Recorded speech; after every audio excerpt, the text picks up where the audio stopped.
According to the Prime Minister of Georgia, Irakli Garibashvili, a universal internetization project will continue in Kabuleti. As he said, as a presentation of the Universal Internet project in Guria, in a few years, the project will be implemented in 1,000 settlements and up to 500,000 people will have access to the internet.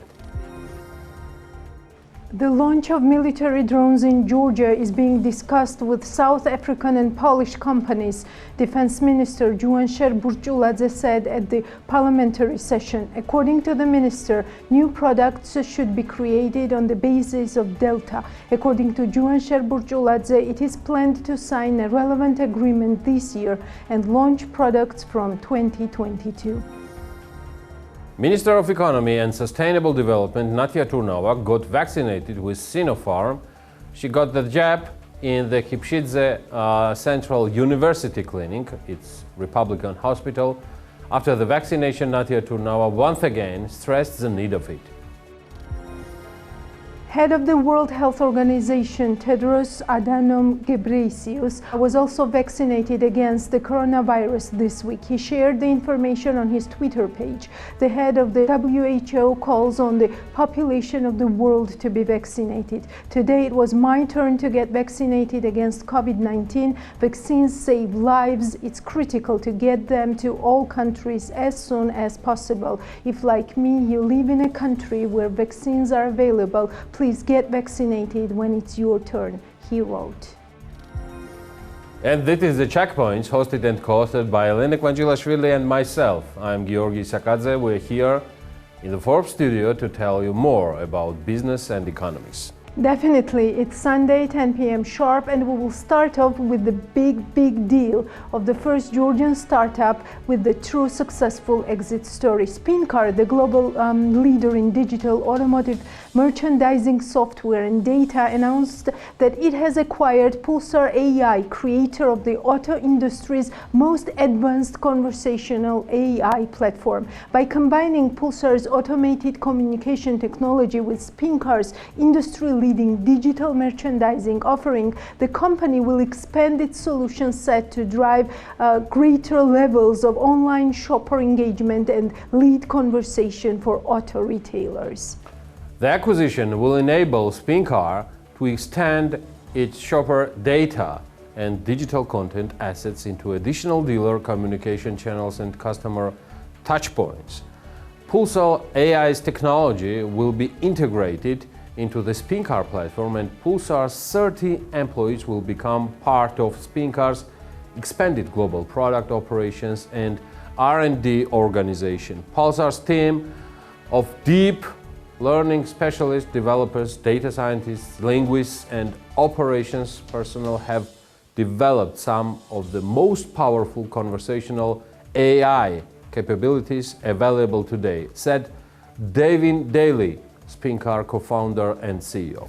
We are thrilled to welcome them to the Spincar family, and we look forward to leveraging Pulsar's expertise and technology innovations to deliver even greater business results for dealers of all sizes and types. This acquisition will enable us to accelerate our platform expansion efforts to meet growing demand for digital capabilities that deliver more engaging and personalized experiences to vehicle shoppers at every touch point. Michael Quigley, Spincar co-founder and chief strategy officer, added, the acquisition of Pulsar, along with future acquisitions of innovative technology companies in the auto space, represents a key component of our growth strategy.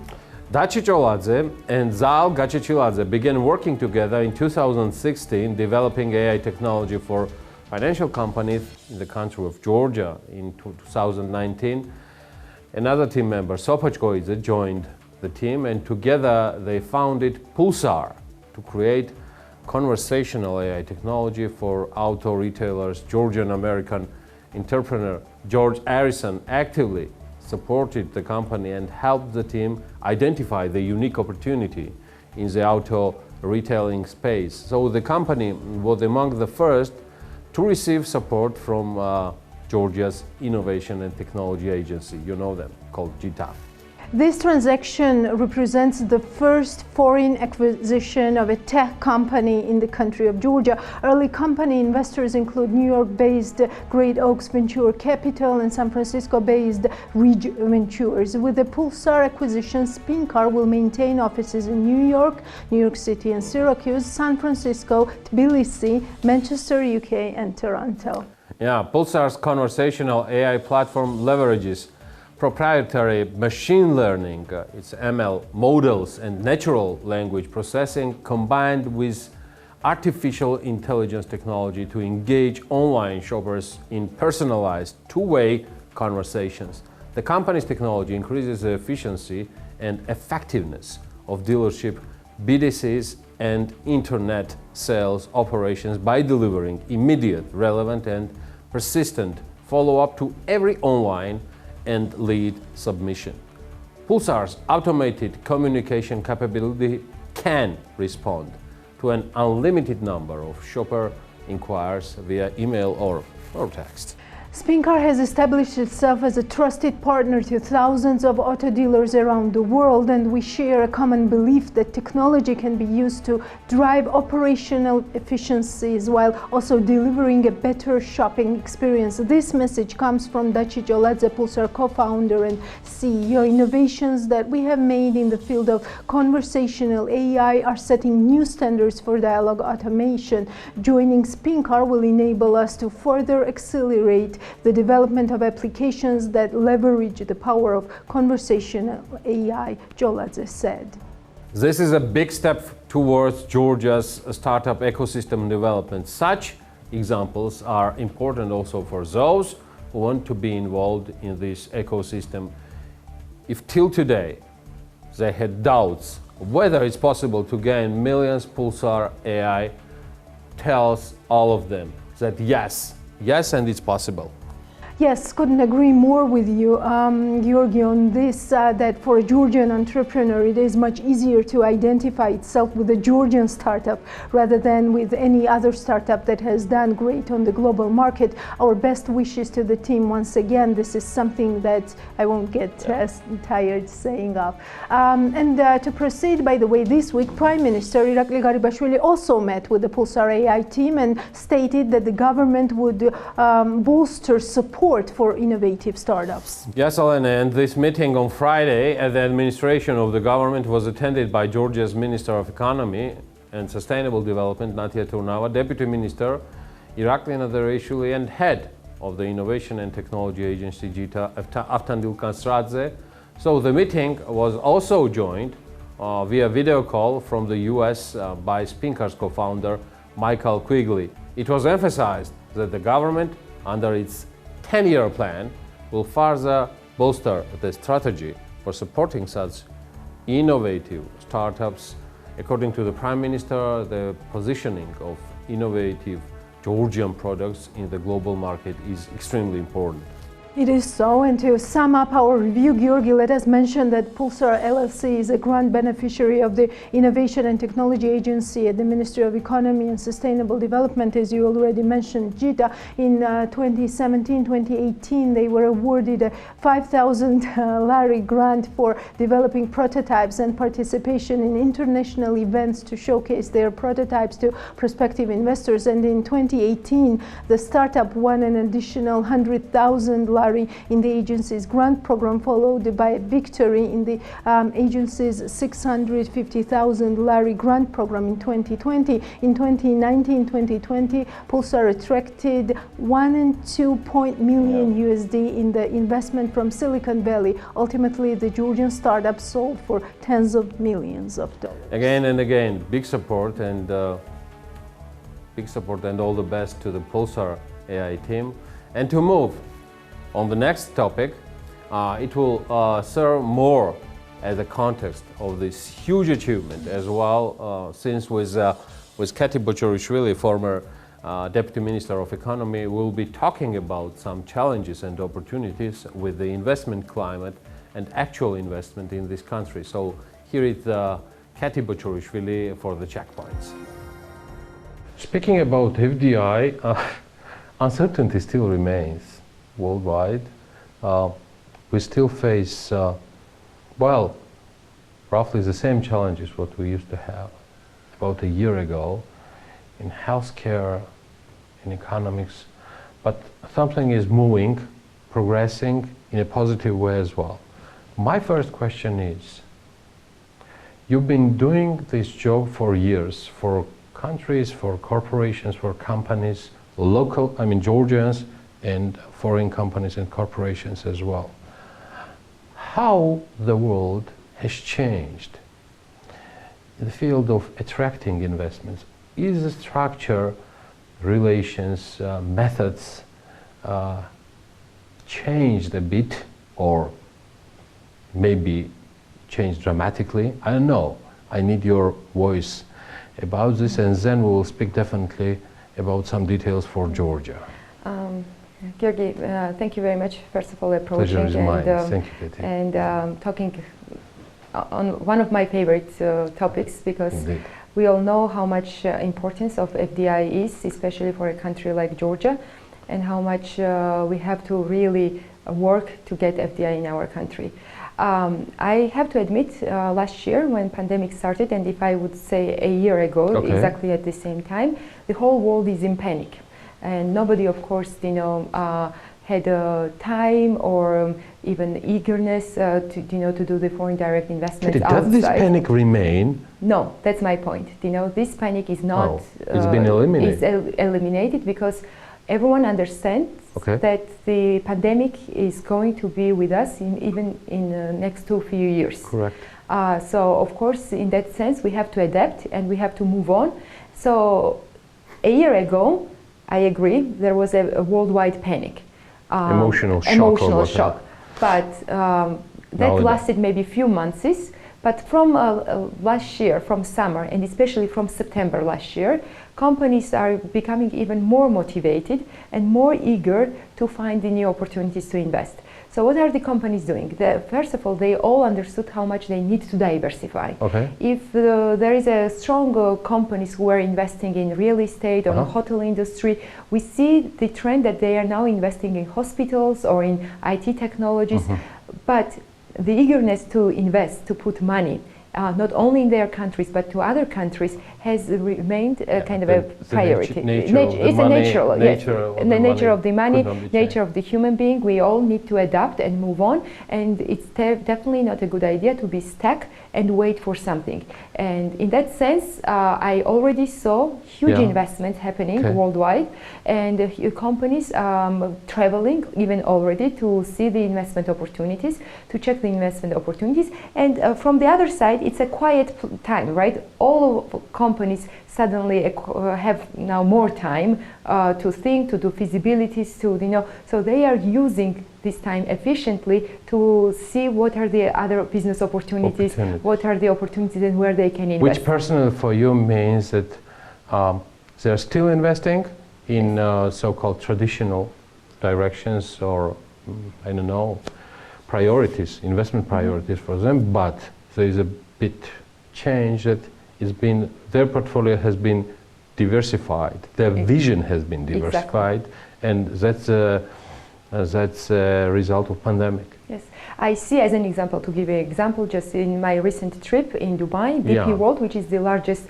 port operator and the owner of the free industrial zones worldwide, not only in Middle East, they are now investing in healthcare. But they are still continuing investing in the port infrastructure because that remains high priority. But they have, this pandemic gave them also time to think and check the other sectors and other opportunities, And now we see they are diversifying their portfolio and investing not only healthcare, many other directions. Before that, probably they would never had time to think about the new strategy of the company. And my point is that it's actually one of the best times to approach the companies. They have time for you. They have enough time to meet you, to talk to you, to work with you, to check the opportunities, to discuss. While in old times it was everything was very limited, to find a time for meeting. You were their interests were also limited. Yeah, absolutely. Their interest, because they had like this path that you are going on. It was an ongoing process. Did I get you correctly that diversification of the investment portfolio coming from the strategic institutional investors worldwide means definitely new opportunities, Absolutely. Including for countries like we are, Absolutely. Georgia? The companies are searching for new places, the companies are searching for new sectors. And companies, of course, I always say that the pandemic will show it's a time for reforms, because crisis shows you different options. The companies need to become more efficient, more, kind of it takes you out of your comfort zone. So that's the best time, actually, if you have any, potential to present, to display, to attract, and because it's going to be a disruption. The supply chains are changing, the way of doing business is changing. If there was a limitation of traveling, now you do everything online. So this is all, positiveness that maybe you can capitalize on that and use this as an opportunity. Dubai Emirates was not the only place you visited, and our business community and our viewers and followers are very much aware about your permanent and constant contacts with global investors. What about Georgia? Where do we stand in these regards? My question is not going to a point how well we adapted through this pandemic situation.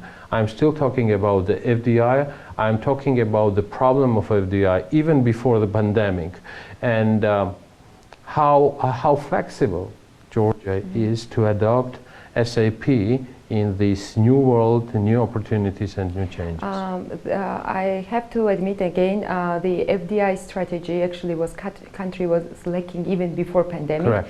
And we saw the immediate results. Even last year already we see the decreased number of the FDI. Sure. I usually say that sometimes numbers are high, sometimes they are low. It's okay as long as you see the diversified investors. If you see the new faces, or if you see some quality investors coming in. So the biggest problem usually is that in last few years we never saw a big new name, or even that doesn't matter, big new name. Just a new name, new people, new investors, because that's the key for the country, especially for a small country like Georgia. So that's number one issue. Okay. The second, in the first quarter of last year, we saw dramatic decrease of the investments, and that's the time when the pandemic still has not reached the country or the world. So that already means, despite the pandemic, the decrease of investment was happening in the country. So we have to really ask, why did it happen?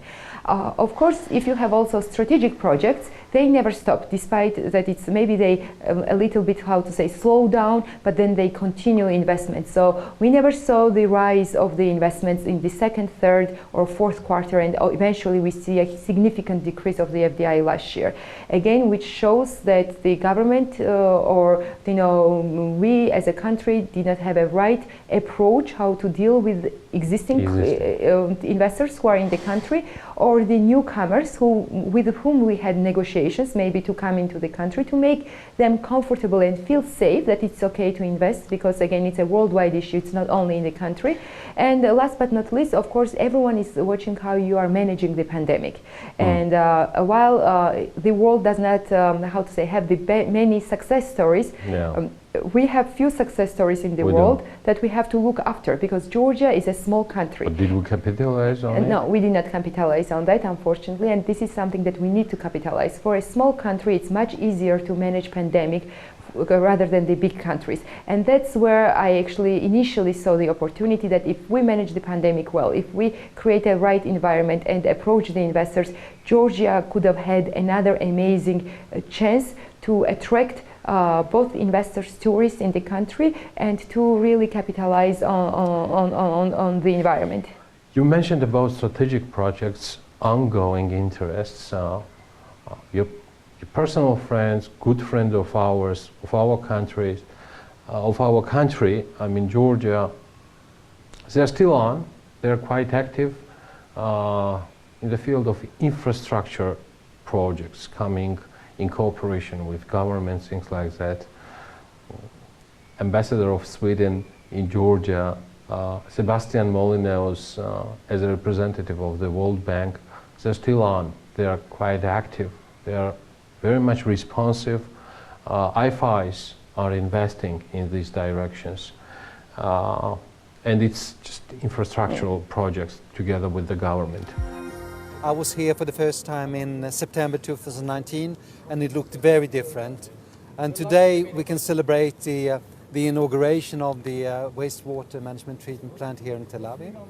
And for the people living in Tel Aviv, this is good news. This means that the wastewater no longer go untreated into the Al-Azani River. And when it comes to irrigation of different fields, it means that you can use water that is no longer contaminated and polluted. I think for Sweden, we have been working with the World Bank in support of the Jordan government to realize this project. And Sweden put in around 8,000 euro in order for this program to happen. And so there's one wastewater treatment plant, the one that we are inaugurating here in Tel Aviv today. And there's another one ready in Skaltubo in Emirati region. And Sweden, for the cooperation when it comes to improving the environmental standards in accordance with the EU regulation, I think that is a very important area where we have been supported and worked with Georgia for many years, and we will continue to do so. I am delighted to be here and to help open this wastewater treatment plant. With government's leadership from the Ministry of Regional Development and Infrastructure, support from the government of Sweden and the World Bank. The reason why I am so happy to be here, standing here today, is for two principal reasons. Number one, just 6 months ago, I was in Tel Aviv and I saw the sludge and the dredge flow openly through the streets, through the channels. I was also able to see how the same sludge and dredge was flowing into the beautiful Al-Azani River. With this new wastewater treatment plant, children and families will be able to walk by the channels and not be exposed to any health risks, and the environment will be protected because clean water will be flowing into the valuable and very important Al-Azani River moving forward. This is a very good story. Absolutely. And fantastic response, but we both know that this is not enough. Not enough, we're not, diverting any compliance to Sebastian or Mr. Ambassador, no. But at the same time, something extraordinary should be done during this unprecedented period. Katie, we're talking a lot about extraordinary measures, what can be taken. In the same way, as you mentioned, in regards of FDI, what can be these extraordinary methods in attracting FDI? First of all, we really need to think out of box, right? Again, this is something that as Georgia, a small country, small nation with limited resources, there is no conventional way of doing things. We really have to be more creative, more open-minded, and really have the thinking of more crazy, or more crazy even. You know, of course, there is one part which is fundamental in terms of stability, having the predictability, rule stable of law, macroeconomic situation. That's like I don't want to go into it. It's like a Bible. It's a Bible. We all know there is like written, agree. and we have to no comment, tackle this, and that's one approach. The second approach is more tactics and how you approach to the companies, and how you really put your personal, effort. And I'm here saying that in that sense we need to have a unified strategy, because at one point what we see that all the assets are on sale from Georgia. So if you look from outside, it looks like that the country is almost at the default. Why is everybody selling the assets? And again, without having even a proper strategy. So it really needs that, to business community also to think about this and to have a unified strategy, how we are, tackling these issues and how we are moving forward, and how we will have these joint efforts in terms of attraction of FDI and how we support to each other. And that's, I really encourage the private sector to talk, and big businessmen especially, to talk together, because again, whatever you promote outside, the investors circle is very small. So at the end of the day, maybe everyone ends up to talk to the same person from different angles, and this is very key and important. But of course, from the ministry sides, usually attracting the investors, it takes 3 to 5 years to see the implemented projects on the ground. So if we don't see where is the pipeline, that doesn't mean that we don't have investors today. We won't have tomorrow and day after. Absolutely. And then if we don't start attracting them today, that means that our 3-year FDI statistics will be bad, and which reflects into less job. There will not be job opportunities. There will be less employment opportunities, and eventually it's going to affect the whole economy and the country. So here, my probably good advice is to be as proactive as possible, and we need a good success stories. Unfortunately, the recent, and I don't want to also go into details, and it's not our probably theme to now discuss, but whatever is happening with hydropower stations or large infrastructure, like, everything affects the image of the country, because outside the details doesn't matter. Outside of the country, it is seen that the investor is failing to do the project, and overall, of course, it's not. Which is nearly a billion. Yes, and this is overall a very negative impression of the country, and we also need to have as much success story as possible, and we need to talk about this. Who has invested in Georgia? Who made the money? Who is happy? This word of mouth makes a lot of sense. Yeah, and right now, most of the investors in the country also have some issues, and to solve their issues, especially during this pandemic, to do investor aftercare, which we always paid a lot of attention, is the key to make sure to have the quick wins, because the existing investors are our strategic partners who can reinvest quickly into the project, and in a long term, of course, they are the ones with their encouragement and referee bring the other newcomers. I'm not asking you in my last question to give advice to a new advisor. But at the same time, my question is, a person who has a brilliant background himself, how a person like Vasil Hudak is, how can we use this name? Person who became a personal advisor to Prime Minister for FDI, to make his work more efficient, more successful, and just to see a result, not tomorrow, but as you wisely mentioned, in 3 or 5 year period. First of all, I would like to give the credit to the government and the Prime Minister who made the decision to have the advisor, proficient, expert in terms of attracting the FDI. I think the more big names and bigger names we have in Georgia is how to say, supporters or friends who will help us bringing the FDI, it's better. And this was a very good step in terms of the actions from the government side. But I definitely want to observe next few months, because usually it's the actions will tell more about the real real thinking. Emotions. Exactly, besides the emotion. First, I was really happy and pleased having the foreign investor advisor now helping the government. But in 3 months, we need to see the first results, and the first results can be achieved very slowly.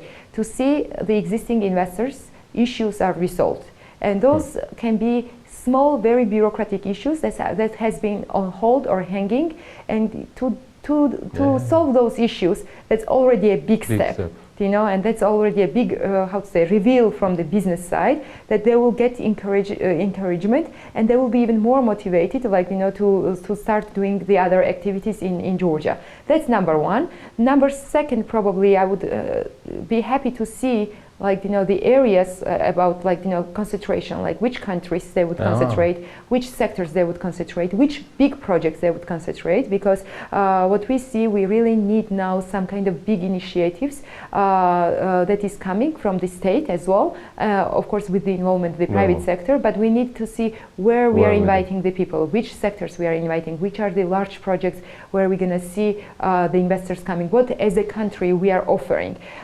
We have been always always using the narrative easy of doing business, but it's not enough anymore. We need to have a very strong, solid statements and be very bold. And in that sense, we have to create the whole new story about our country. And in that story, fighting against pandemic is the key and crucial, because we need to invite the people, because we are small country, we could easily manage the pandemic. We are now ready for the investment. We are inviting you to be in the country, and Georgia really needs to be a success story in the region. Always pleasure hosting you in our Forbes studio nowadays. Warmest regards from Elena Kvanchilashvili, and thank you for this interview. Thank you. Georgi, better business environment stands on several structural reforms that our partner international financial institutions have been thoroughly advising our government on for several years now. And one such is definitely education. Before we will see some abstracts from your interview with a Georgian abroad who has turned education into a very successful business, let us see what Tatyek Agiashvili has pulled together for our viewers and followers. It turns out that the European School of Management and Technology in Berlin is the leader among the 5 most popular universities among Georgian students in the 2020-2021 academic year. The rest comes from Tatyek Agiashvili in the checkpoints.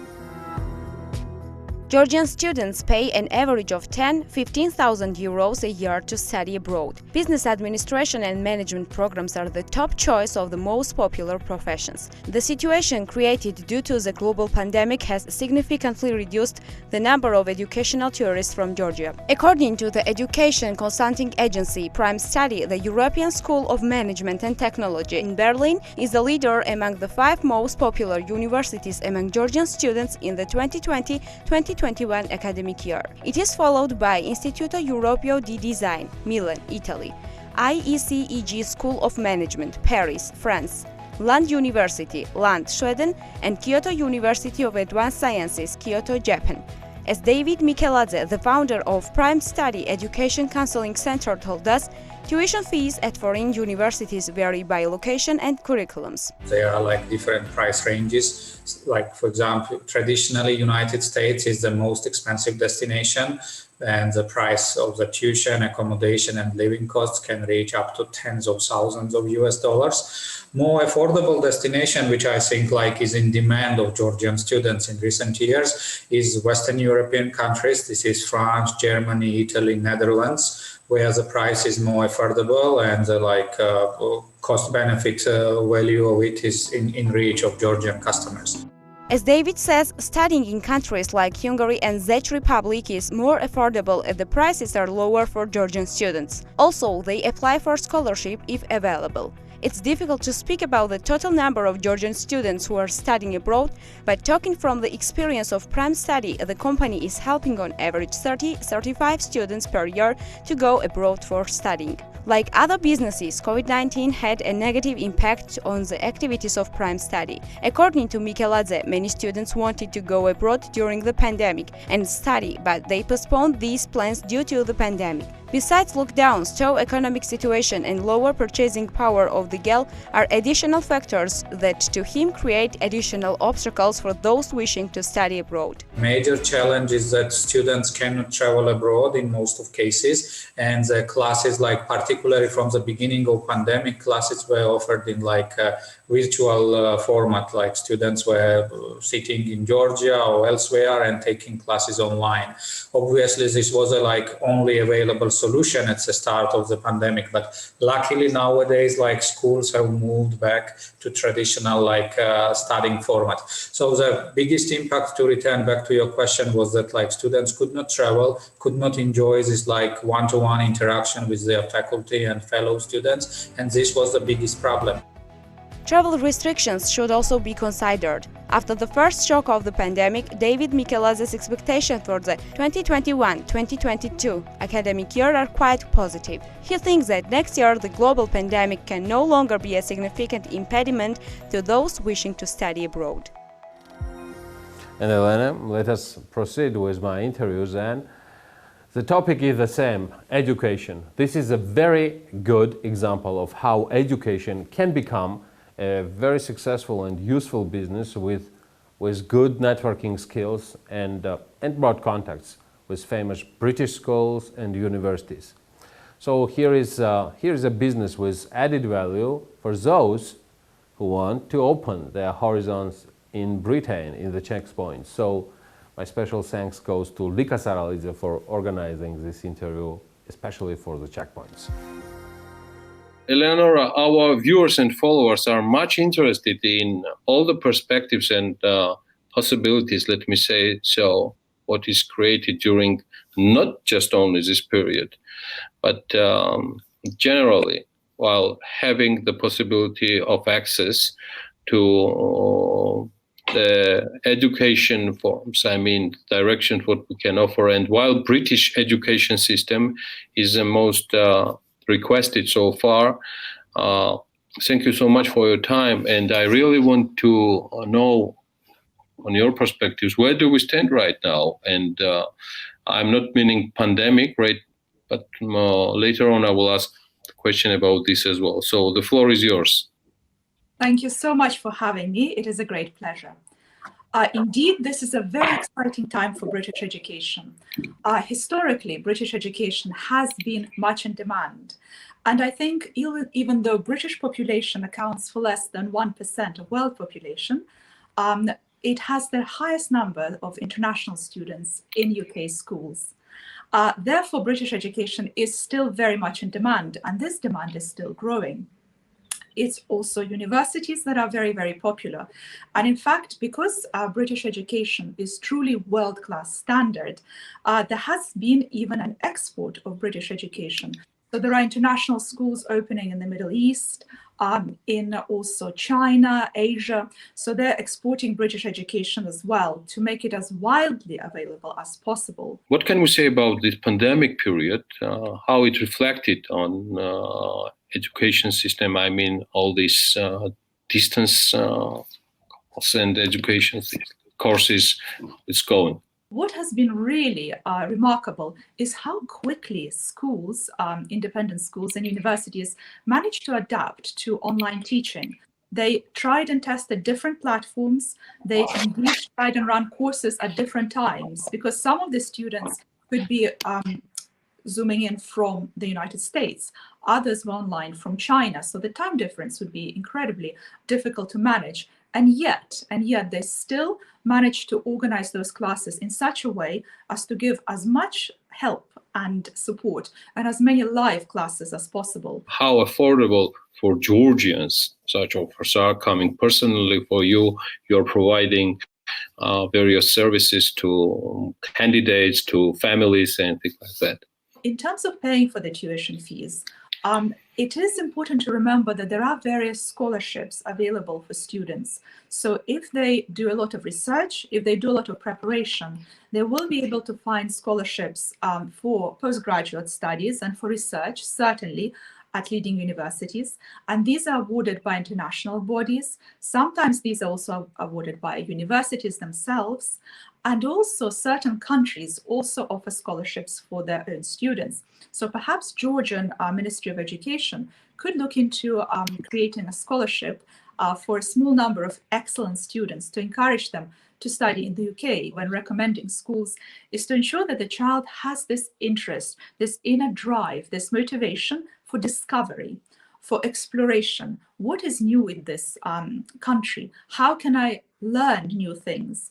And so once you have this inner curiosity, you can very easily start working with the child, preparing them academically. Because if you have the will and the excitement, then academic preparation, though it's very, very important, can complement that inner drive. Now, it is very important to say that when children apply to boarding schools in the UK, the admission process is exactly the same for British children as it is for international children. This means that international children have to perhaps work twice as hard because English is not their first language, and yet they're expected to know mathematics, chemistry, biology, physics at the same level as their British counterparts. So really preparation is very important. Salome, there is something always specific happening to me while I'm talking with Oxford graduates. So please tell us about this story. Tell us why your story should be shared among locals, Georgian. And I think that the advice that Eleonora gave from day one and was completely, it was invaluable. And without it, we wouldn't really have any idea about what the best path was to take. That, and by best path, I mean the path that would lead me to apply to leading universities in the UK, but also the path that would be, you know, most suitable to me, to my character, and not just to my academic strengths, but to me as a person as well. Because obviously when you go to a school at whatever age, as a teenager or even younger, like my brother did, and you're spending all that time in a school abroad away from your family, obviously it's so important to choose an environment that is going to make you happy and going to, you know, help you to be successful. What Eleonora helped me do was to really see where my strengths and interests lied, which meant that I started having a lot more interest and a lot of, you know, passion for learning. And I realized that that British universities offered so many different courses and that they really focused on things that you're interested in. I've always loved studying languages, and I chose to do languages and French literature at university because my goal was to go to the best university in the UK. And I knew that the only way to do that was to do something you're really into and you're really interested in, and not force something that, you know, isn't going to motivate me and make me really good at something. And what I love about the British system is that as long as you go to a really good university, and as long as, you know, you show that you're a very hardworking and very smart person, it doesn't matter what degree you do, because now I work in finance, a job in finance, and know everything that I can't know it. And no one can. When you're 23 and you start a job, there's no way, no matter what I studied in university, that I'd be able to do any tasks without proper training. But that's what companies want. They want people who are very adaptable. They want people who are very smart and hardworking, so that they then can train them in the way that they want. From the age of 11 is called Summerfields. And I think with the owner's help, we sort of found it. And I applied, and I just feel so lucky that that's the school I went to, because it was really a very warm environment. It was a boarding school, a relatively small boarding school. So it really felt like a sort of, I mean, it's a bit of a cliche to say it, but it was really like a big family, because you knew everyone by name, and the teachers were really caring and really understanding, because inevitably in the first few sort of couple of months as I started, I was very homesick, because it was a totally different atmosphere. It was, you know, the longest I'd been away from home ever. And I was, you know, sleeping every night in a boarding school. So it was I think, you know, as expected, it did take some getting used to, but all the teachers were very understanding. All my sort of friends there were also very understanding, and yeah, it was just. The thing about homesickness is also that while transitioning, a good thing to do is involve yourself in as many things as possible. And at a school like this, at a school like most, you know, independent schools in England are, there is no shortage of things to do. You do sports every day. I never thought I would have the opportunity to play, you know, a team sport. So I discovered rugby in England because, you know, that Russian isn't very good at rugby. So that's what I discovered rugby there. I discovered, not that I'm very good at rugby, I'm just saying it's an example of, you know, something. There were loads of societies. I took part in theatre productions, and slowly I realized that I was actually, you know, pretty integrated in it all. And then, you know, I had a really, really good time in Summerfields and beyond. And what are the biggest advantages, not only of the British educational system, while having educational consultant with you while making a wise choice for the education? Sally? For me, I think I mentioned this before, but for me, I think why a consultant is important, but specifically as well why Eleonora's help and her team's help is really important and was important for me was because I think it really is a very individual and a very tailored program for each student. No student is kind of advised the same standard thing.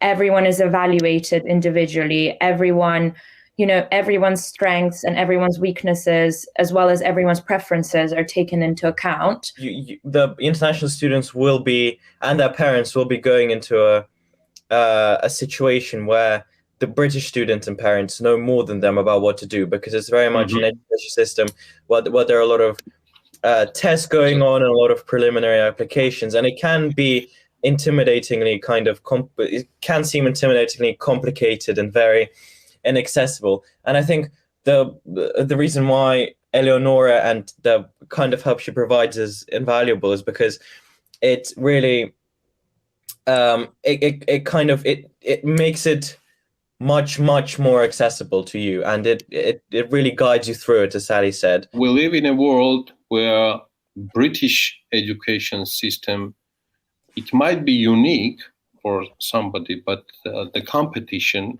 is huge worldwide, and still, what is the competitive advantage of? Well, I think the important thing about British education that is, as indeed George said, it's always going to be in demand. And when I look at young people, when I work with young people, they inspire me, and I hope to inspire them in return towards greater achievement. So when they enter British education, it's important that they learn not what to think, but also how to think. So they acquire these skills to analyze information, to challenge arguments, to look for evidence, to form opinions. So this allows them to grow and to excel in the future. So this way, they gain competitive advantage over, for example, children who studied in systems which are much more prescriptive, where they learn facts, dates, figures, they put those things into their mind, but they don't ask the most important question, or they're not taught to ask most important question. Why? Why does this happen? Why is this important? So these critical analysis skills will definitely give them a competitive advantage in the world that is becoming much more globalized. You gain incredible self-belief. As both Sally and George say, you learn to know what you're good at. You learn in a competitive environment. There's, apart from academics, there's sport, music, drama, debating. So you're equipped with skills which allow you to constantly compete, but in a friendly environment. And this kind of friendly competition encourages you to push yourself further. It motivates you. It gives you that kind of drive, the engine inside you that makes you want to excel, want to improve continually. And this kind of attitude is, again, giving you a competitive advantage for the rest of your life. And Georgi, what I lack to this point in our program is the voice of the business association, and EBA, European Business Association, is very well suited to be on our online platform for Georgian citizens, for expats, for IFIs, embassies, government, and so forth. That's checkpoints, of course. What is special about EBA today is that the EU announces that the European Business Association Georgia is the organization that submitted the winning project. The project aims at encouraging coordinated and proactive actions of business, supporting the implementation of the DCFTA and pursuing the EU's economic diplomacy interests. I think it is a very interesting initiative indeed. Here is the tweet from Mr. Hartzell himself, Karl Hartzell, EU ambassador to Georgia. John Breakwelt, chairman of board of European Business Association, sat down with the checkpoints to talk about business, FDI, Basil Hudak's recent appointment as an advisor to the Prime Minister, and much more. Mr. Breakwelt, thank you for being with us and taking our questions. So I know that EBA has great news. You have this big program running that is supported by EU, and it is about setting up some kind of platform for the businesses to communicate among each other. Please tell us more on that. We're interested. First of all, thank you very much, Helene, for having me. Yes, we actually have great news. The European Business Association in Georgia, we received a grant from the EU, and we will establish the European Economic Cooperation Platform. Concrete is a big word, but concrete is actually very simple. What we are already seeing from the European businesses for many years is that there are a lot of business associations. And I do believe everybody has his own identity, specific. You have sector-wise, international. And our idea is very simple, to make a platform for dialogue. That these associations between each other can communicate on a 2-monthly base. Also we will do it, we establish a website, we will establish everybody on equal level, and that we can just communicate, because business in Georgia face mostly same problems in our associations. We all work on the same issues. And if we are combining all the associations together without any exclusion, so everybody who is a business association can be included on that platform, will have a voice also. How that will be different from different platforms that we have? One that comes to mind is, for example, Investors Council, where there we also see like prime ministers, ministers, whatever. Is it solely for business? What you have in mind? I would say very simple, the answer is all inclusivity. Every business association registered in Georgia, if it is now sector, tourism, if it now international, chamber, everybody can be included on that platform. We received a grant, funds, so we will administer as a secretariat. This gives a big opportunity for regions also, sectors in the region. If they have a small association, even if they have an association, let's say with 5 businesses, we will include them also, and we will support them to make sure that their association can develop even better. Are you meeting some needs that you saw coming from the businesses and business associations to have this dialogue, or do you think that will be a tough effort for you to persuade these associations to join onto your platform? The first answer, the need, yes, I clearly see the need, because as a business associations, we are talking too much next to each other. We are working on the same platforms. We have the same committees, tax committees, these committees, and we could have it much faster if we work more together. So there I see the need already for many years, that at business there should not be that a sector is different than another sector on tax related issues. They have the same issues, so we can combine these issues and go as one voice from the business towards government, towards embassies also, to inform what are the real issues here. That is for us the most important one. Do I see issues with associations' reluctance? I don't see so, because they don't have to sign any document or something that we will invite them, they send us the contact person of their association, and they can join with us. If it is not interesting for them, yes, no problem for us or something. We have the platform and they're always welcome. If they don't want today, they can do next month. They don't have to sign anything. I think the only thing, regulation, which I see important, is that every association who is joining us has to say, yes, we have European values. So what should be the outcome? I mean, if we see that there is youth support there, we know that it's a grant, it should have some measurable outcomes. Yes. What would be for you the measurable outcome? Well, for us personally, for the European Business Association, most important is sustainability. We received now this grant from the EU. We will establish it, but we need to make sure it's self-sustainable at 1 year after the grant we received. The real solutions, actually, I would be wrong now to tell, look, this is what we want to have as a solution, because again, it's a dialogue platform. Will you be working on recommendations to the government to see how to solve those issues that will be on the table? Will these issues be identified by you, or will it be brought by the business associations themselves to the table? These are also interesting. Well, that's a very good question. The EBA already for 4 years is established in Georgia, and we send it already many position papers about how we view tax dispute resolution, e-commerce laws, these kind of things. So we already have this platform. We also have our committees. Other business associations also have that. I'm not telling now that this platform, this cooperation platform will not be doing that, but again, it is entirely up to the associations itself. Let's say the dream scenario which I have, the EBA will go on focusing on European trade, European businesses in Georgia, and Georgian business to Europe through the DCFTA. That will be staying our focus.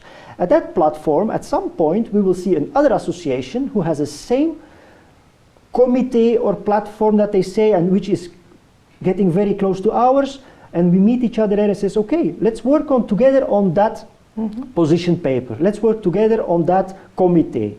There, of course, everybody has his own identity in a business association. There are some, for example, even the EBA, on some laws. But there could be common goals. There will be common goals, and this is a platform where people can work together, but there also will be differences. And it doesn't mean now that you cannot discuss. Then you can, independent at your association. Everybody stays with their association.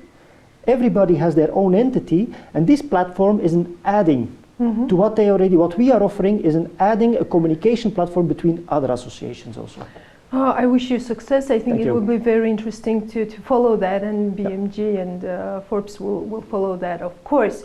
Now, another topic that I want to focus your attention is that it's been quite a couple of years that we hear this very distinct focus on FDI, and from the Prime Minister. We agree that we need FDI in this country, and now we have a special person who will be kind of responsible, partly responsible for bringing it to Georgia. How do you see Mr. Hudak's set of responsibilities? First of all, I wish him all the luck, Mr. Hudak, and I we think did too on FDI is very important.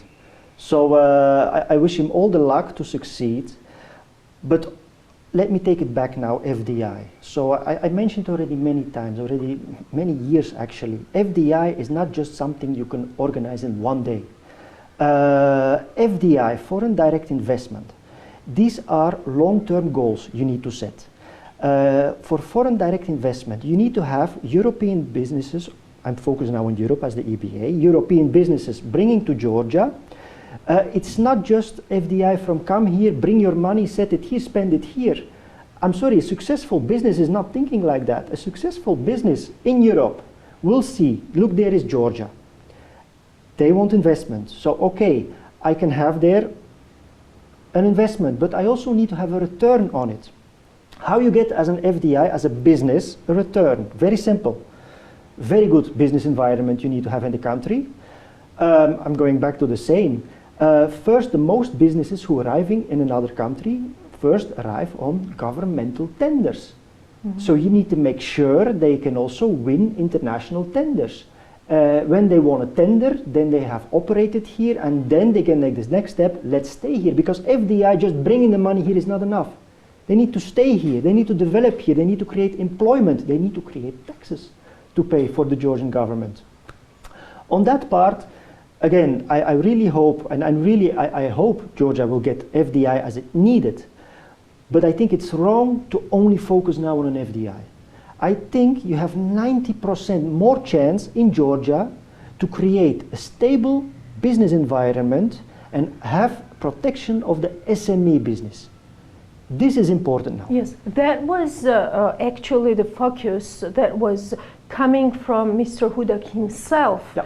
On this briefing, right? Yep. He said that there's this big EU plan for recovery. There's this pool of 50 billion euros for SMEs globally for the development. Two main points: digitalization and also greening. And green economy initiatives. Yep. That was actually his statement, that I'm here to bring that support to Georgia. What's your take on that? Is it something you were also referring to? He has the qualifications to bring extra investment here. But again, that's not enough. I mentioned it last year. In Georgia, we have a big problem with bureaucracy. The business environment is not healthy for the moment. Yes, COVID, of course, all over the world, every country is facing problems. But Georgia really needs to think more, to have less bureaucracy and have more an economically a friendly business environment, so that people can decide not just to bring here money, but to spend here money, to stay here also and create jobs. That is much more important. Mr. Hudak has experience with that one. And as a base, if I would give him an advice, I would say the first thing, public-private dialogue. Speak with the current businesses. Don't look immediately to bring investors from Europe, because no, that's a lost cause for the first month. First, see what's going on. Try to see where are the niche markets we can create. Georgia is a beautiful country, but has a very big problem business-wise. It is a very small country. There is a small economy. European countries, when the companies, foreign direct investment is arriving there, they really immediately have a market. Georgia not. We have to create a market. So we need to find solutions, to find the niche markets, and to create an added value on products. So we can have more businesses arriving here, and also sub-businesses then, if you have niche markets who's arriving here. I think that is the priority of Georgia. Foreign direct investment, yes, but don't expect this in the next months to come. This is also a year's work. When do you think we can start evaluating whether whether Mr. Hudak did a good job or not on advising Prime Minister? That's a difficult question. I would say his start was already good. I think there's already a very good that the government, the Prime Minister gives a signal that they are appointing an advisor. That already means that the government's priority, and at the end, let's be honest, everything is also a little bit of marketing. That is the first step, marketing. So it means the government has a clear focus on, we want to have investment, we want to have FDI, we have an appointment. He, Mr. Hudak, he will get from the European Business Association also, we give him all the support we can give. We as a European business, we do already for 4 years, bringing European businesses in Georgia. A very important fact also, which you must not forget, especially from European businesses, when they are arriving to Georgia, investments, me as a Belgian, we have Belgian investments here, but mostly they will come under Georgian entities. So think about that, because people say we don't have foreign investment, they are just local Georgian companies. No, they are Belgian companies behind. Give you also example, a construction market. Products, European products are on the market. You have local distributors working with contracts. This is also important. So but we need to develop it much more. Thank you so much for this very interesting conversation. And just to sum up it, what would be your priorities? I mean, what is something that needs to be done right away? Because, you know, if I'm an investor, I'm looking at international rankings, I see Georgia is all beautiful, it's easy to start money, it's easy to get permits, you know, and then I see the obstacles that you see, because you're also you know, working as a businessman in Georgia, and you can see all these bureaucracy obstacles. If I could have a choice, but I'm not a decision maker, I would simply start with public-private dialogue, have communication, and address, first of all, the bureaucracy. Very simple. We don't have to attack now.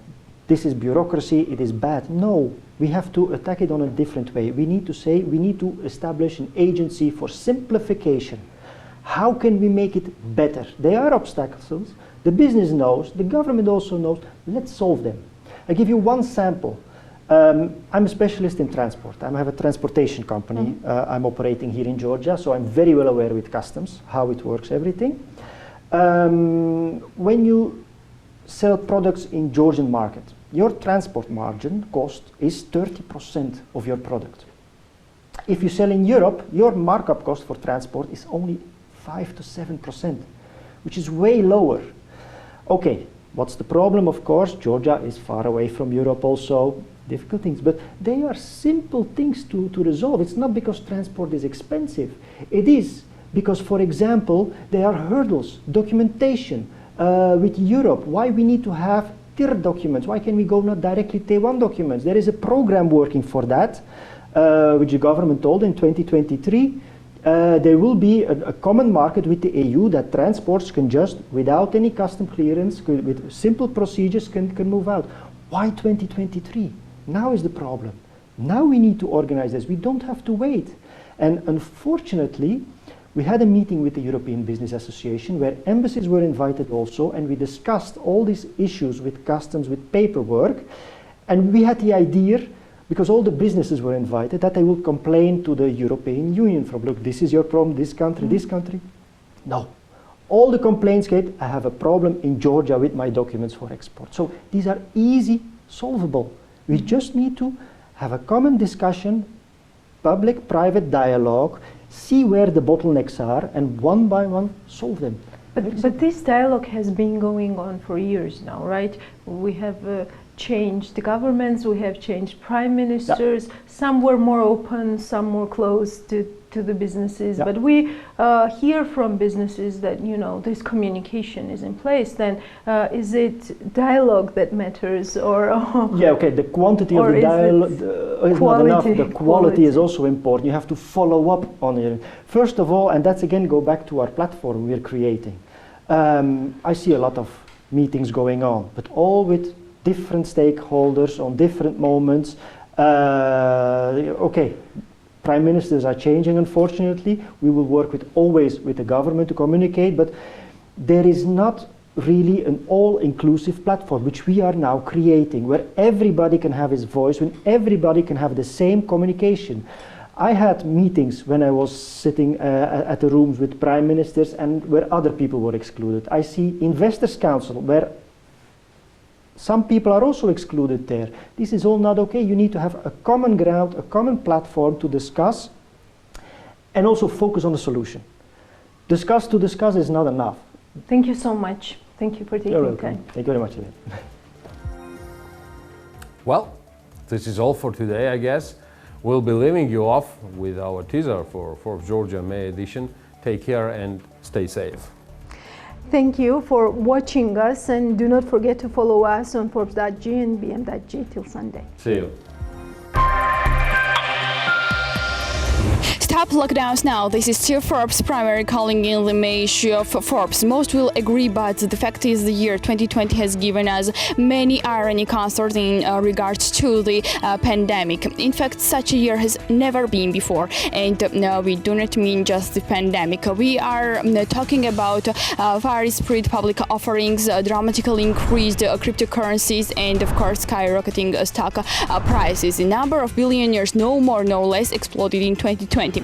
Worldwide, Forbes recorded 2,755 billionaires. Most of them, 86%, are richer now than last year. In the pandemic year, 493 new billionaires appeared in the world. However, in total, the list of 13.1 trillion property owners includes just $10 billion for Georgians. And on the cover of Forbes Georgia in May, there are 4 Georgians who hit the Forbes list of billionaires at different times. One of them, Mikhail Lomtadze, was added to the elite list this year. The list clearly shows the former Prime Minister of Georgia and businessman Bidzina Ivanishvili, and yes, we count every penny in the incomes and property of Alexandra Japaridze, David Yakobashvili, Bidzina Ivanishvili, and Mikhail Lomtadze in the May issue of Forbes Georgia.